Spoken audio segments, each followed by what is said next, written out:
All right. So I'm just going to bullshit about the Shrunken Heads. Um, this is just going to be probably do 3 or 4 little videos.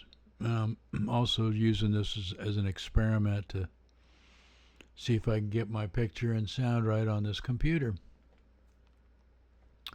Um, this is my Windows computer that I run Pro Tools on, and I'm running this instance of OBS, and um, I've been using YouTube as an experiment. So a few people have been watching me. I apologize for all the really shitty videos, shitty sound, shitty pictures, but I'm a cheap dude, so I'm going through. So anyway, I'm gonna start separating out my political stuff from my musical stuff. This is a strictly Shrunken Head studio video. So, in the very beginning of my introduction to what a Shrunken Head is, I was living in the 50s. I was living in a little town in the suburbs of Los Angeles called Chatsworth, way out in the end of the San Fernando Valley, which now is just, I'm sure, from what I've heard, there's no way I could even recognize the downtown and big buildings and stuff. In those days, it was orange groves, and so there was some subdivisions. Roy Rogers was the honorary mayor of our town. There was little horse ranches around. The Andes brothers lived up there. Lucille Ball had a house and a little mini ranch in the beginning of this gated community. Sabu lived there. Me and my family, we were on the other side of the tracks from these really wealthy people.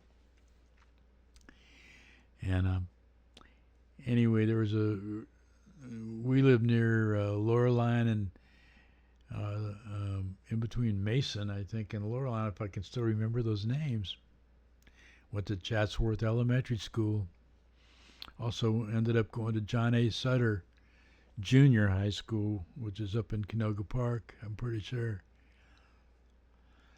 So I lived there that long. I lived there from like the 2nd grade, 3rd grade, all the way into my last year of junior high school.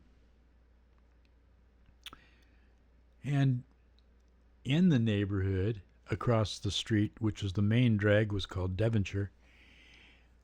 On the other side of that, there was another like subdivision down from mine, and one of the cats that lived down there was Big Daddy Roth. Now, for younger people that don't know, there used to be a magazine. I don't know if there's probably still is a magazine called Hot Rod Magazine, and for boys my age, young boys or young teenagers, Hot Rod Magazine was a thing. We could. They had these great cartoons. That was the main thing, and plus they had pictures of young gals, and we liked that. And there was, these really bitchin' chopped up Model A's and Model T's and Ford Coupes and things. It was pretty neat. But anyway, Big Daddy Roth was this cartoonist. He had a main character called the Ratfink.